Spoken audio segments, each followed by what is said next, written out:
All right, so it's Senate Government Operations, Friday, March 26th, and due to a long and extended floor session today, we've canceled everything for today except for the talking about the municipal wish list. And Senator Rahm, we didn't expect you because we thought you were going to return to your Truman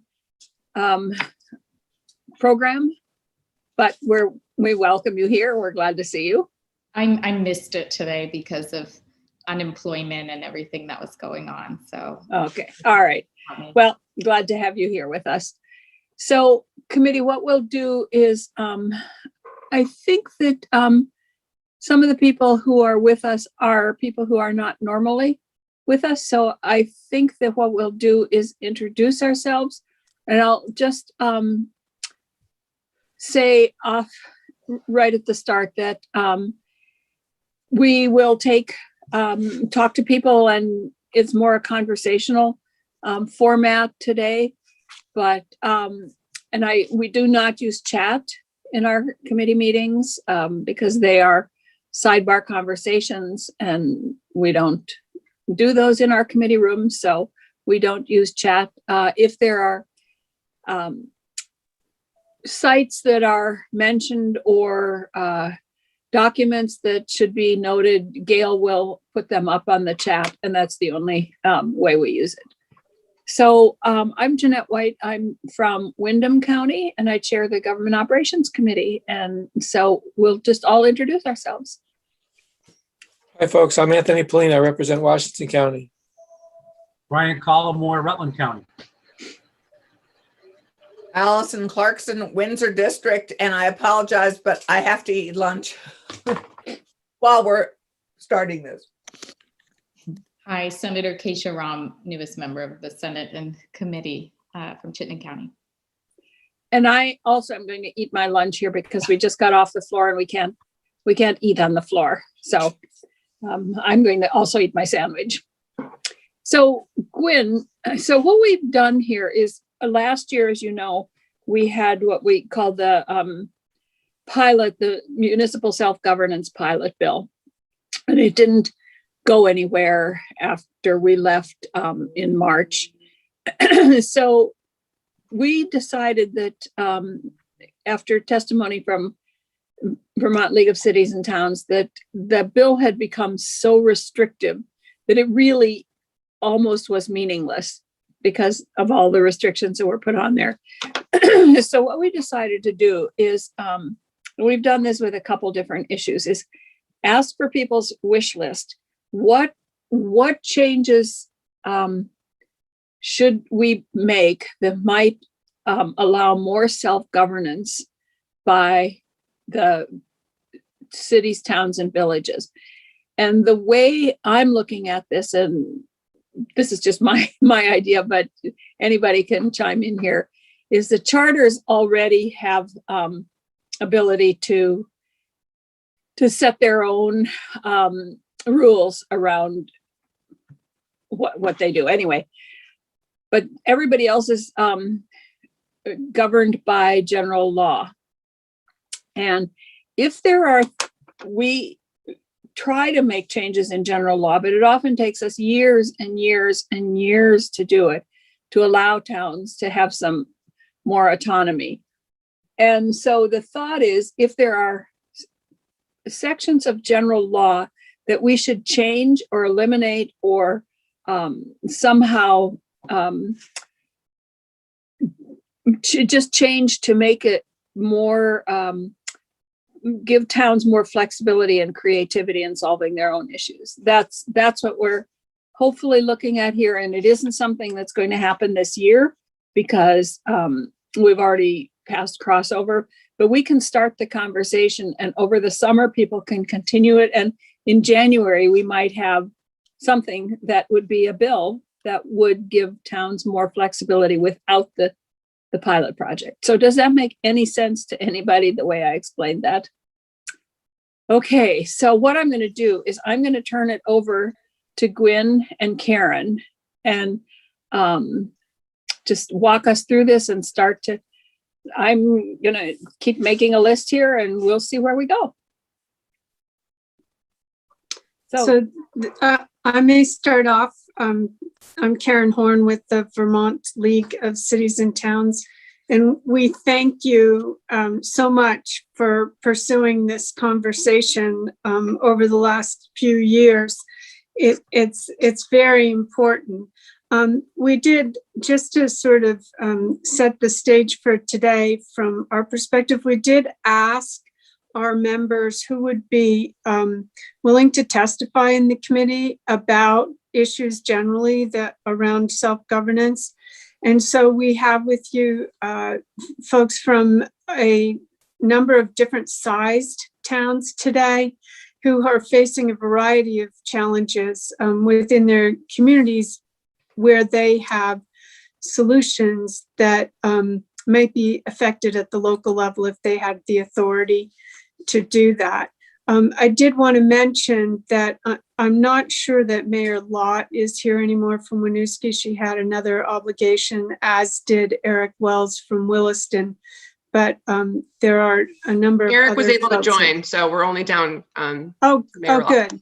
And then I was going to say, if Gwen had anything else to add to that introduction, and otherwise, I think the most valuable piece of this meeting is to hear from the actual local officials. Yeah, and just do know just that this is not a one-time conversation. right, and that's exactly. Thank you for saying that, Senator. That's how we framed it to our members. So it was more. We sort of advertised it as an open forum. So hopefully you'll be open to that kind of presentation. So I think other than that, we could get started. And I'm going to let you call on people if that works for you, either Karen or Gwen. That works. Eric, do you still have a time constraint? Do you want to go first or? Hi, everyone. No, my meeting was canceled, but I'm happy to go first unless someone else has a time. Why don't we start with you then, just to Okay. set the stage. Sure. Well, good afternoon, everyone. Thanks, members of the committee, for having me on today. I'm Eric Wells. I'm the town manager in Williston. And I've just got a few brief remarks I'd like to make today on this subject. At town meeting 2020, Williston voters approved a charter change proposal to enable the town by Australian ballot to amend its charter to allow any measure that is granted to another municipal charter in the state without requiring approval from the state legislature. This, among other charter changes approved in 2020 by the town, is currently before the House Government Operations Committee. The concept is, if one municipality is allowed to do something by virtue of its charter, other municipalities should be able to opt in for the same and not be subject to a legislative review. I know there's a constitutionality question of this self-governance language that's come into question by the Senate and the House, and I believe it's a good discussion to have at the legislative level. I bring this forward today not for the discussion of constitutionality, but of the governance question of this concept. If one municipality's charter allows for something, why shouldn't another's charter allow for the same if it is the will of the people of that community? And if this is not accomplished by changing a charter, what other delegation of authority by the legislature would be possible for a municipality to proceed in this manner? I just bring a couple of examples forward. Also in 2019, Williston voters approved a charter change to move the position of town treasurer from elected to appointed. This had been a change approved by a number of other municipalities. Also in 2019, the voters approved additional changes to eliminate the offices of pound keeper, town service officer, and have the position of constable appointed by the select board rather than elected. All these changes were then approved by the legislature. Local option tax authority is another example here. Williston currently has a local option tax allowed on sales, rooms, and meals by charter. Only a handful of towns currently have this revenue stream available. So in closing, whenever a municipal charter change is approved by the voters at the local level, it must also be approved by the legislature since it's a change in statute. By allowing municipalities by Australian ballot to amend their charters to allow any measure that is granted to another municipal charter in the state without requiring approval from the state legislature, it would prove beneficial to expedite the process. In addition, it enables all charter municipalities the same governance opportunity by the will of their voters. I thank you for your time and consideration of this municipal governance concept, and I'm happy to answer any questions you have to the best of my ability as we discuss these concepts this afternoon. Does anybody have any questions for Eric right now? Okay, we'll continue the conversation. Thank you for being with us. And I'm just going to say that I went through just Title 17 the other day, looking for things that in general law that could be changed. And I made a whole long list of them. I mean, like, why do we tell towns that they have to have, if they have 5 select board members, they have to have 3-year terms and 1-year term and 2-year terms. And so anyway, I made a list of things just in Title 17 that we should just get rid of. So anyway. So maybe Walter Martone from Springfield, would you be willing to go next? Sure. Thank you so much for allowing me to come and tell a little story about Springfield. Started a little over 6 years ago. When I first ran for the select board, I did a lot of door-to-door visiting of people because I was brand new to Vermont, had to get my name out, had to get people to see my face. The number one thing that people complained to me about was blight in the community. They were really just very, very concerned that it was depressing property values. It was making it so that they couldn't sell their homes or get mortgages or get improvements made. And so I kind of made that my mission. And when I got elected to the select board, I immediately contacted VLCT and said, okay, I want to write an ordinance for the town of Springfield. Well, that's when I found out about Dillon's rule. I'd never, ever heard of it before. I've been in local government for 36 years, but it was in California. So suddenly I learned and started doing a lot of studying about it. Ultimately, what was determined that was if this was going to happen, we would have to go to the legislature and get something passed. So my 3 senators, my 3 representatives, we all got together, talked about developing a bill. Representative Forgeitz jumped on it and said he would introduce it. Got before Government Operations Committee in the House. And there we had some difficult time. It ultimately failed on a tie vote. There were some, I thought, unkind comments made. There was some testimony made by other organizations that was not factual.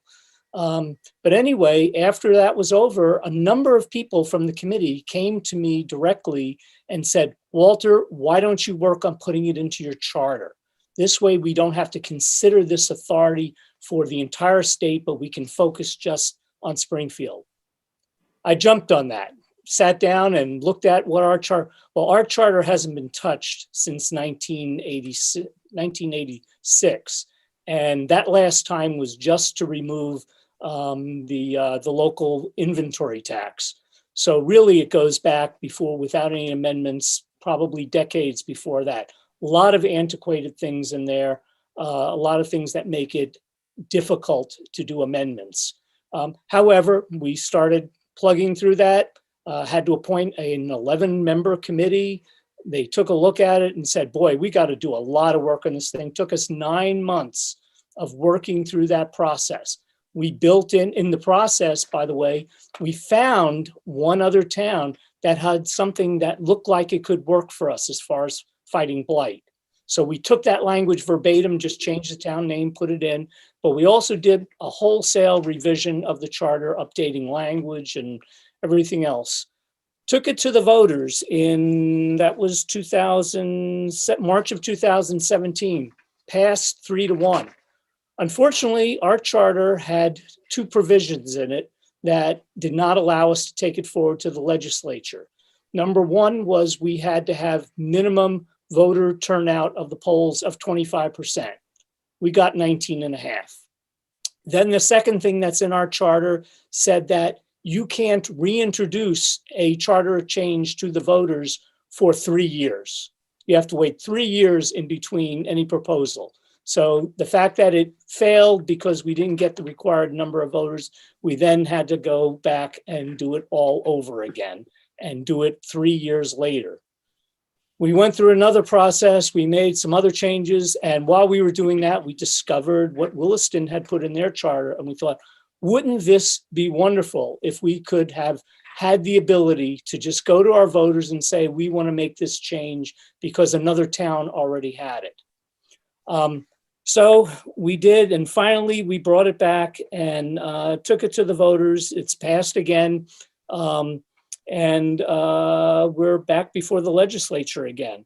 Hopefully we will get these other draconian changes in the charter approved to remove these changes for minimum requirements. The only time it had been 10 years since we'd gotten 25%.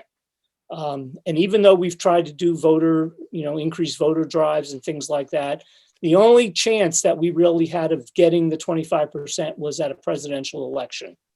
And that's why we finally was able to do it. And we actually wound up with 60% participation rate at that particular election.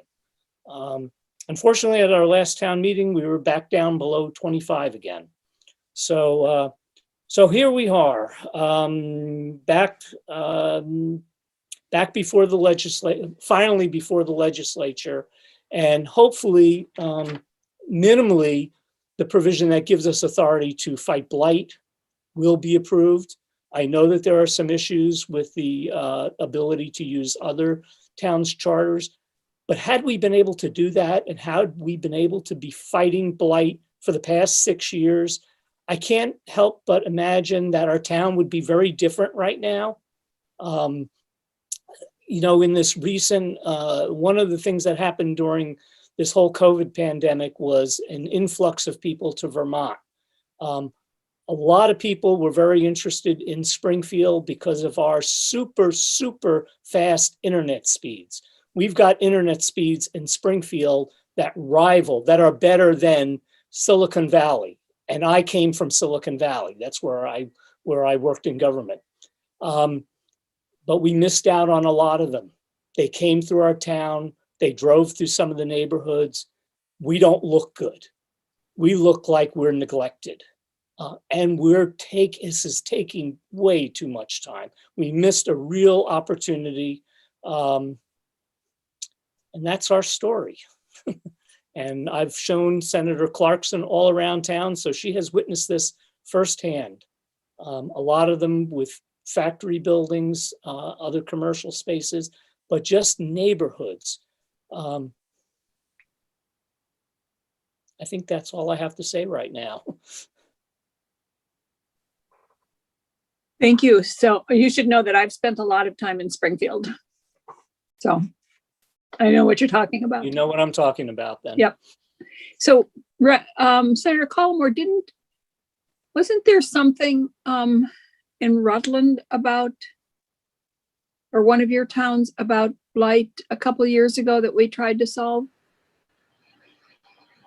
I don't know whether we tried to solve it. The municipality itself has Yeah. Neighbor Works of Western Vermont and all that kind of stuff. They've bought some of the properties, rehabbed them, and then sold them. Yeah. But I don't know whether that came out of this committee or. No, I just remember something about blight, and I thought it was somewhere over in Rutland County that we're. Senator, Oh. I think there was a bill back in the day that addressed blight in the Rutland downtown area. Okay. I could try and dig it up. You remember what? No, that's year? not necessary. Thanks.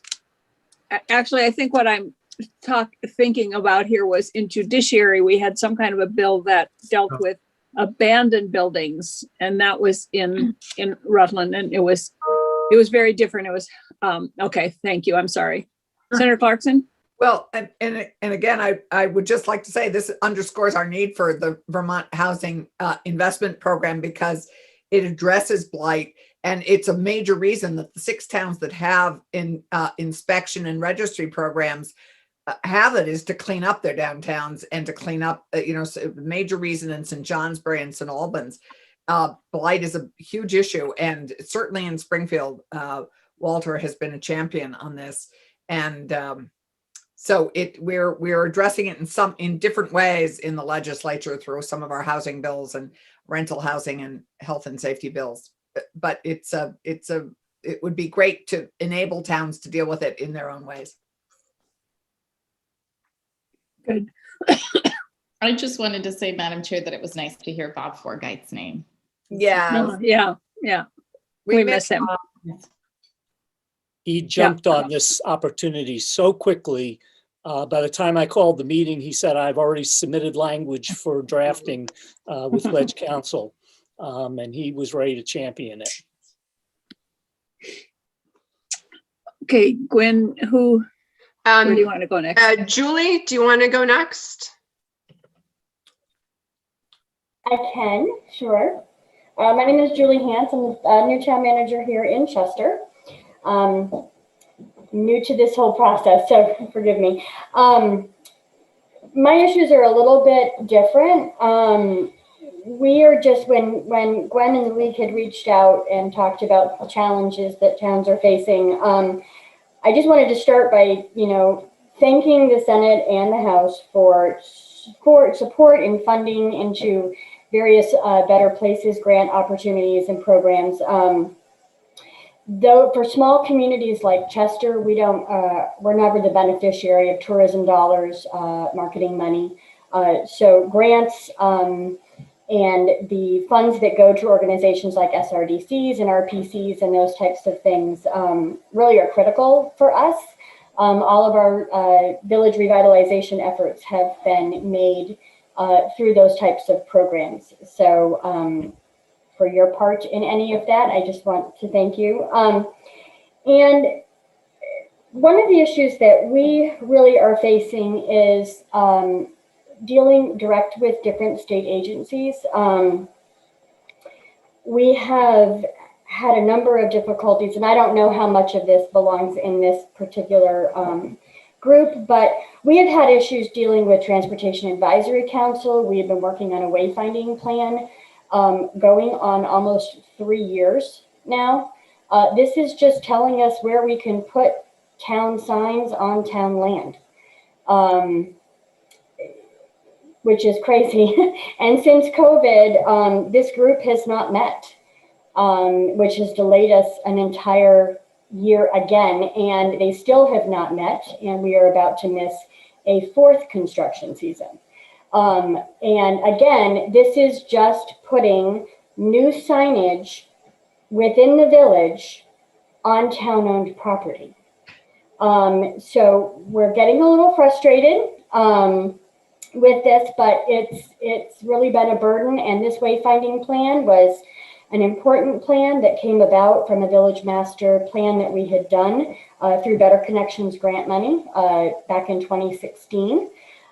This was one of the initiatives that came from that. And it's just really been a struggle. The other piece has been our local struggle that we have had with Act 250. And I understand that probably this committee is not that group. And I will be testifying to that group when this comes up again, hopefully next year. But I will just say to you guys, from our frustration, we have a local municipal gravel source. Municipal only gravel source. 0 objections from anybody in town. The all abutters have written letters of support in favor of this. We have been with Act 250 for 2.5 years and spent $150,000 on this process.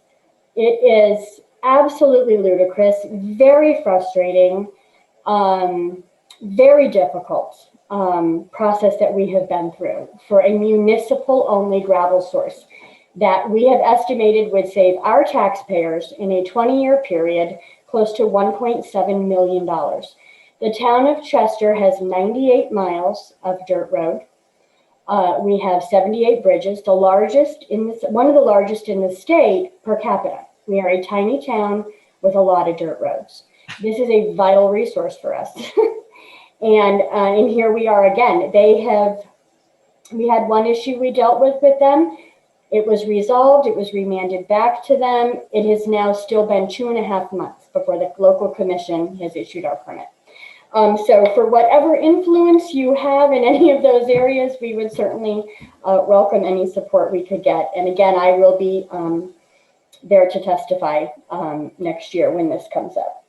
And the only other thing I throw out there is I think a lot of towns are sharing the frustration of bearing the burden of education tax. Local municipalities like Chester that are responsible for billing and managing education tax for our taxpayers. We are a on a calendar year. So we bill in July, partly in arrears. And so the requirement that we have to make the education department whole before we are billing requires a town like Chester to take out a tax anticipation note typically to pay the school, which we have no connection with.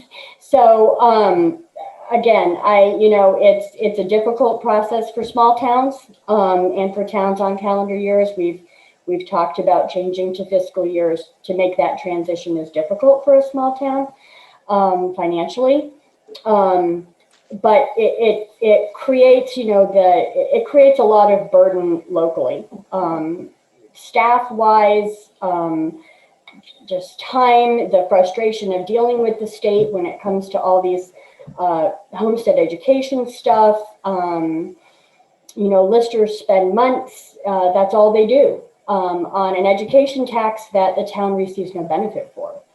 And I hate to offer complaints and no solutions. I don't know how this would be resolved, but it's just out there as a frustration for a small community when we have to borrow money to make another entity whole. Doesn't really seem fair. So those are just my comments, and thank you so much for your willingness to listen. Well, you know that we really can't trust, I'm going to be a little snarky here now, Go ahead. that we really cannot trust local people to know where to put signs on their own property. Okay. If you haven't already noticed, our chair is a huge advocate for local control. Well, in that particular case, I agree, since all the signs are on town property. It seems like we should be able to pick, but we have to have a wayfinding plan approved by the Transportation Council, Information Council, before we can proceed. I'm sure that you would use the wrong size and the wrong lettering, and people wouldn't be able to read them, and they'd block traffic, and sorry about that. Okay. Gwen, save me here. Sure. I think the last person I see on the screen is Chris from Fairleigh. And a little background on Fairleigh. Fairleigh, Vermont is one of those Chris, water we can't system see you. villages. Chris, Pardon me? we can't see you. That's unfortunate, but we're stuck with it. Thank you. I can't get the camera to work correctly. Okay.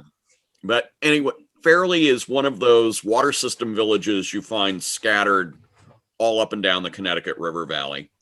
And currently, it's one with a water system that we're only using at about a third of its capacity. And if we're really looking at trying to do density in village settings, this is infrastructure that we're wasting because it could support far more density than it is right now.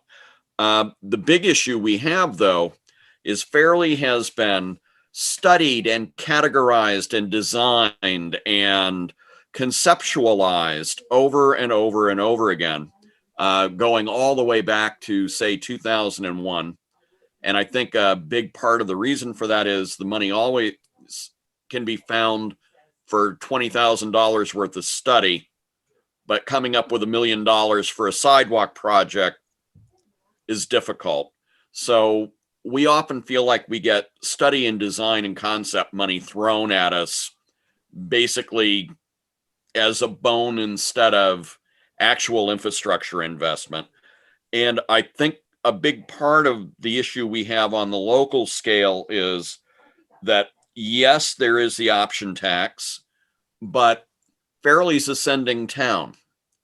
And so you're asking a select board to put on the ballot a measure for people to tax themselves even more than they feel like they're already being overtaxed. And then on top of that, local government, the town level, is really where the voters feel like they can actually punish somebody for what they feel like is the tax burden. And so for a selectman to put an option tax on the ballot is basically politically, just unviable. You're not going to be able to do it. I think we're heading in a direction where we've legalized cannabis, and eventually we'll have a system set up for taxation on that. We're already collecting meals and rooms. Eventually, you're going to tax services. And actually, I support that. If you're going to tax one kind of consumption, then you should make all types of consumption liable to taxation. I would like to see towns get a dedicated portion of those consumption taxes kicked back to them for purposes of capital investment, for purposes of putting together the capital funding for things like $1 million sidewalk project or $500,000 worth of stormwater work or those sorts of things. And if we're talking about autonomy, and we are really talking about capital planning and investing in capital infrastructure. And really what I'm advocating for is a dedicated revenue stream for the towns. We got a 6% tax rate right now. If we go to 7%, kick 1%, one of that 7% back to the town. And even if you need to put strings on that as to it has to be used for capital spending, require towns to have a capital budget plan, I think that would be a great idea and a good way to exercise some oversight. But right now, a lot of these relatively smaller towns are just dying because there isn't the investment in the infrastructure. Thanks, but I will say that we do have a new new revenue source before us, cannabis. But at this point, you aren't going to benefit from it at all, because that's the way the bill is constructed. The way the bill is constructed, you might be able to, if we so approve in the legislature, you might be able to have impose a fee on your establishment, but it's just a one-time, and it's going to be a relatively small fee, but there is no provision at all for you to share in the revenue stream from this new industry. So you need to get to your legislators and change that. Well, and for me, this is just a general issue that we have with the way taxation is handled in the state in general. I've lived in a lot of other parts of the country, and sales taxes are generally earmarked for county and local expenditures, and then property taxes generally earmarked for education. And the states generally live on income taxes and corporate taxes and that sort of thing. Through just the trend toward having to fill budget gaps and that sort of thing, the state government has just become this huge hoover that seems to suck in revenue from places that normally would have been earmarked for local expenditures on everything from education to sidewalks, for that matter. And I think if we can just earmark 1%, use tax and so on, to go into capital budgeting in the localities, I think that would go a long way to, number one, taking care of problems on everything from complete streets to water quality, and also give these localities a little more local control on what their streets look like and that sort of thing. So, basically I'm advocating for a dedicated revenue stream for towns that is automatic. The check comes every month. The money goes into the capital budget.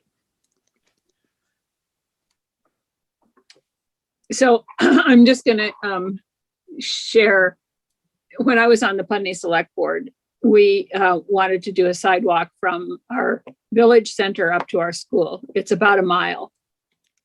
It took us 6 years to do it.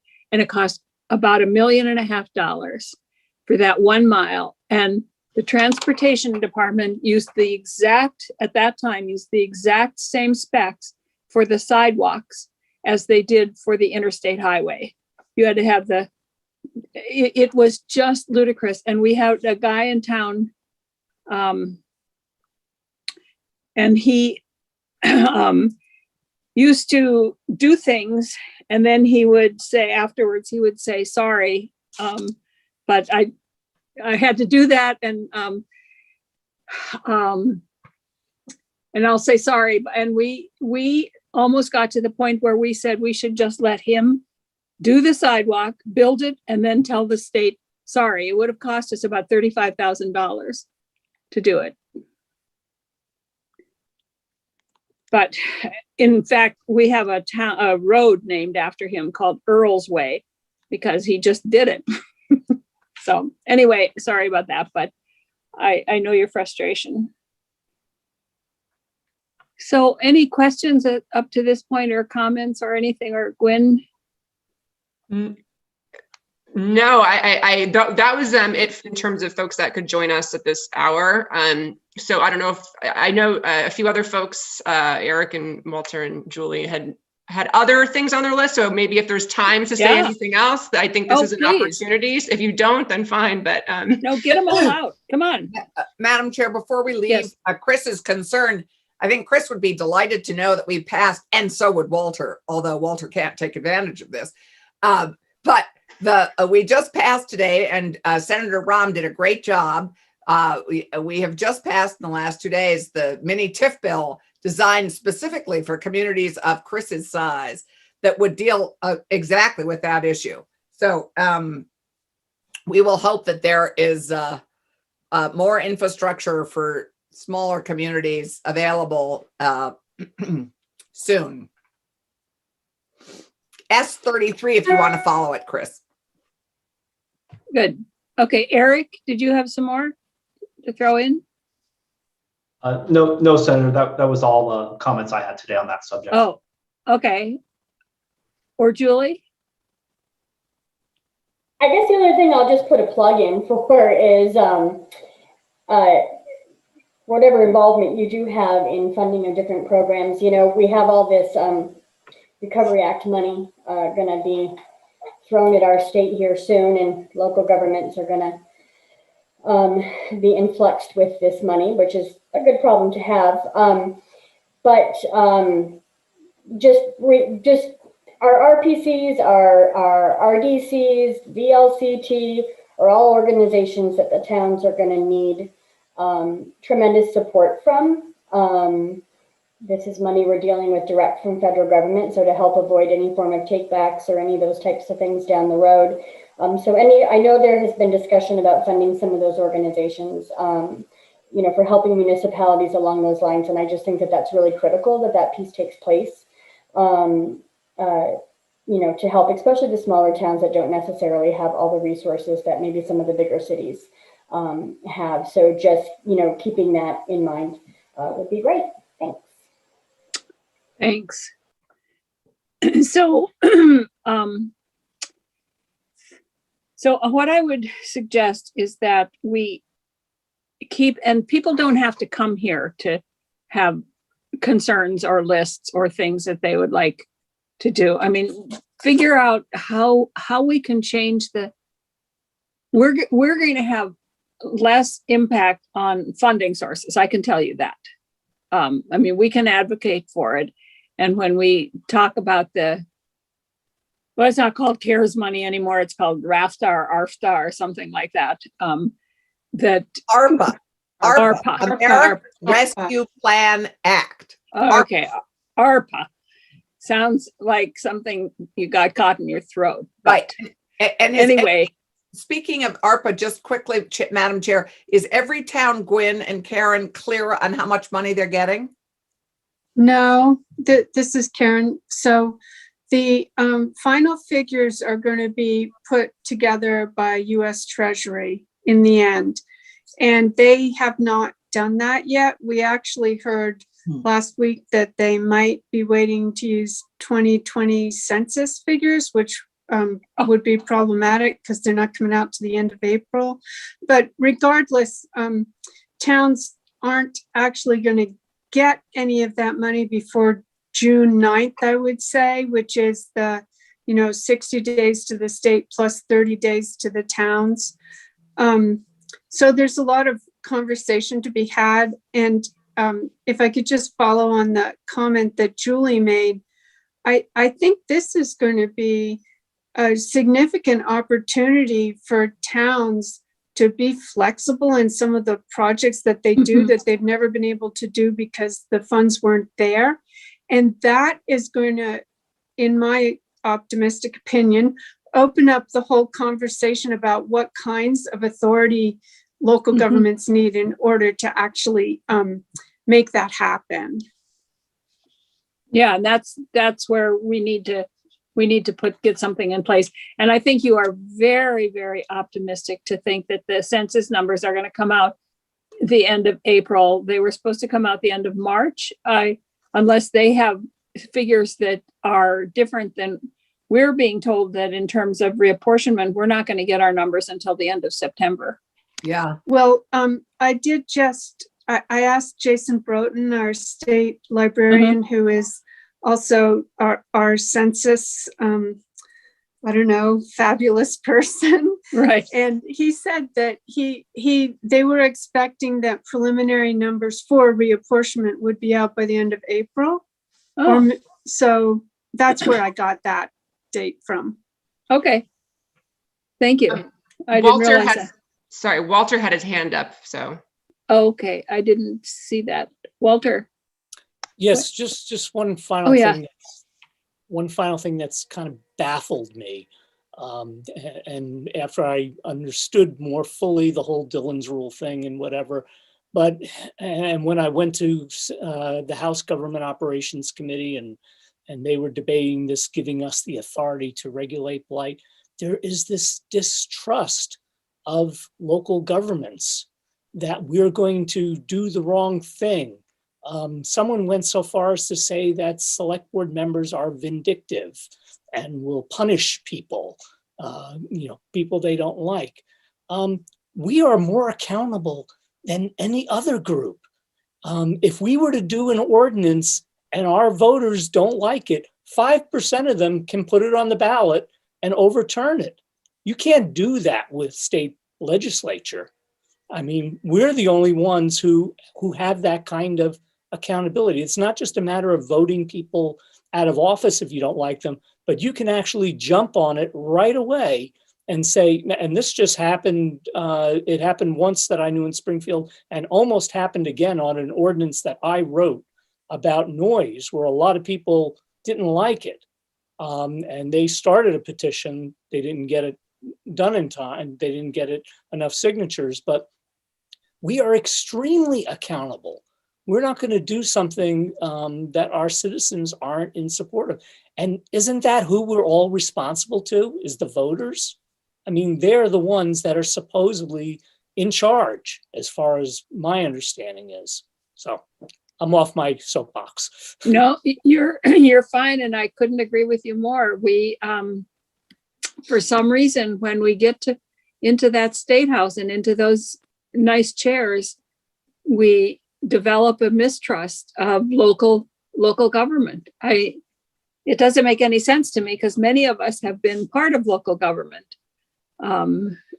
But you're right, there is, and I don't get it. I don't get it. But so I also wonder, I'm just musing here about this. We had about 6 years ago, we had a whole slew of towns. I think there might have been 20 or more towns who wrote charters only to allow them to appoint their auditors instead of elect them, or the listers, or what was it? Karen, do you remember?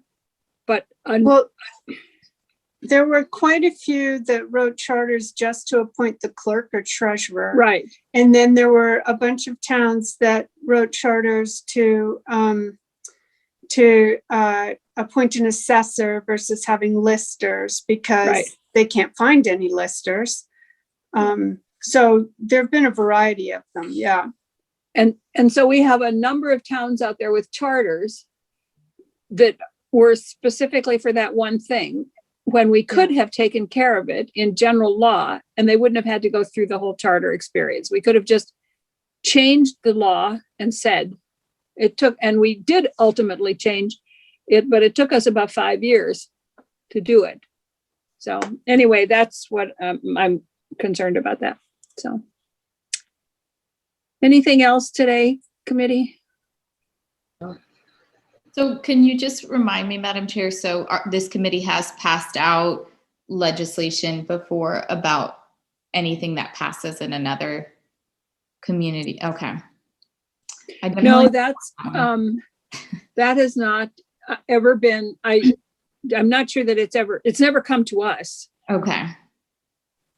Gwen? I'll just jump in here. So the idea of borrowing other charter provisions started several years back, and it actually kind of happened when Springfield had such trouble getting our ordinance authority added to have that kind of lighting authority. So this is a really perfect example of saying, okay, well, we'll try it one way, then we'll try it another way, but every way we go, we're reaching a brick wall.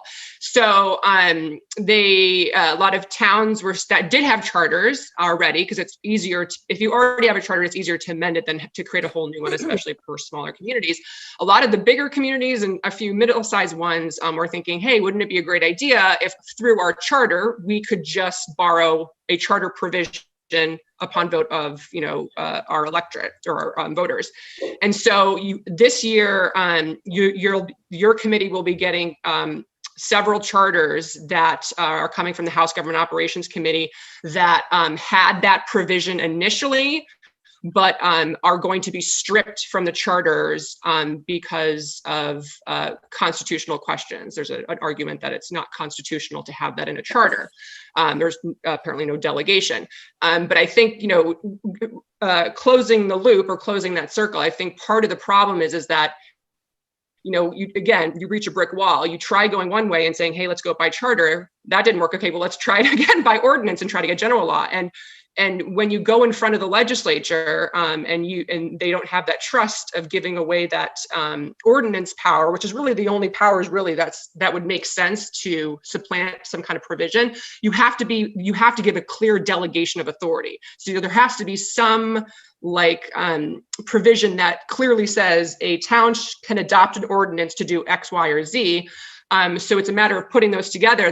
But once you put it in front of the legislature, and to be frank, it's not your committee, it's generally the House Government Operations Committee. That's where the brakes are put on, because they think, we're not looking at through the lens of just one town or one city in their charter. We're looking for all the municipalities and what could this possibly do? What harm could it possibly cause? So that's kind of the conundrum, you're kind of damned if you do and you're damned if you don't. And, we've tried several times to do municipal miscellaneous bills to sort of do cleanup language in statute. And I can personally say that I have just stopped doing them, because when they go in front of the House Government Operations Committee, it becomes a bit of a Christmas tree bill where they start changing things and going in other directions. And it almost, it becomes worse. They try to over prescribe or be more prescriptive. So it's almost better to not ask for permission because you might not like the results. And so I don't know, it's been I think that's what the frustration is that in my 7 years of doing this kind of work with VLCT, I've seen the frustration in communities where they feel stuck between a rock and a hard place. They want to follow the law. They want to be constitutional. They want to, do what their voters want. They want to do all sorts of things, but they're just frustrated by the time it takes to get things done, and they're frustrated by the process, and that they have to ask for permission for small changes. And when they do, they get a reaction similar to how Springfield got the reaction several years back, where the local officials were vilified for even asking for a certain authority. The other point I do want to make is that it's the opinion of Legislative Council that this is unconstitutional, and you have great Legislative Council. we love him, but there are other opinions out there. And Winooski had another opinion from their legal counsel about whether it would be appropriate and within constitutional bounds to put that kind of provision in. They checked that all out before they put the provision before the voters. I'm sure Springfield and Williston did as well, but there may be ways to get to that same kind of result without that particular language. And hopefully that's what your committee can figure out with us. Yeah, let's have Tucker come in and talk to us about that, because I'm looking in the Constitution, and I don't know why it would be, because it says to remain under the patronage or control of the state, but the General Assembly shall provide by general laws for the organization of all corporations. So I don't quite understand it, but we'll have Tucker come in and maybe Paul Gillies. And I don't know who else. But so in my mind, there are two things here. How do we deal with towns with charters, and how do we deal with towns without charters? And personally, I don't want to see another 20 towns create a charter just to do one thing when we could make that one change in the general law. So there are two things here: the charter towns and the towns without charters. Yeah. Is that? Yeah, I do hope that at some point Mayor Lott from Winooski is able to join you, because she does have a whole different set of circumstances there in Winooski than some of our other communities. Okay, And yeah. she might bring her attorney along. So Karen and Gwen, what you need to do now is you need to get your towns to start making their little lists, figuring out what general law we need to change and how we need to do better by charter towns, and have them just send the list. They don't have to come in and testify. They can just start making a list, just like we did with elections. For those of you who don't know, we just did an elections bill, and we asked for a wish list from people, and we started off with about 125 suggestions. And we looked at all of those to see where we would go. And some of them we'll continue to work on. But that's how I'm thinking here that we should do this, is just Good start. afternoon, folks. Welcome to the Vermont House Government Operations Committee. Before we get started with What? today's testimony, I thought it I would be think someone's playing it on their screen, so we're getting the feedback. was here and What is happening? We're listening to the House Government Operations Committee. It's Keisha. Me? and receiving emails and phone calls from our neighbors, me our mute. friends. Is that Keisha? Who It could is be somebody Sarah. listening to that? Oh, no, it stopped. It stopped. It stopped. Oh, weird. That was fun. That was weird. I thought it was like the ghost of House Government Operations floating in. I know. I was a little nervous. It was a little funny. I was just looking at people who were unmuted, and so I thought maybe it was Anyway, all right. weird. So does that make sense to go in that direction, to just start creating a list of the things that you'd like to see, and where we would have to make changes to the statutes in order to allow those changes to be made? Mm-hmm. Karen? Sorry, it was me. It was me. Someone texted me their stream and it started playing and I didn't even know where it was coming from. So I just want to clear that up, that it was me. I apologize. Does that make sense? Yes. To do that? It does make sense. Okay. All right. Thank you. And I'm sorry that it was so late today, and realize it's a Friday afternoon and everybody wants to. It's sunny down here right now. No, it's pouring rain here. I'm glad in the banana belt it's sunny, because Well, it rained a little bit, but we didn't get the high winds and we didn't get the thunderstorms or electrical storms. And now I can see blue sky out my window. Well, I'm glad it's your way because it's pouring here. Okay. Anyway, thank you. It's great. Thank And you. thank you, Windsor County, for showing up in such strength.